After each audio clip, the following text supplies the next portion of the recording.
Bozeman is putting money towards revising the current city flood map. Reporter Medeiros Babb tells us the impact these changes could have on local businesses.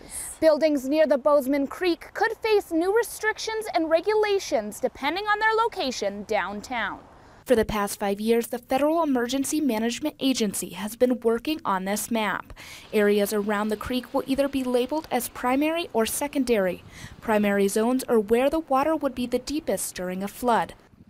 The secondary zones, water would not have as much of an impact, but would still be severe.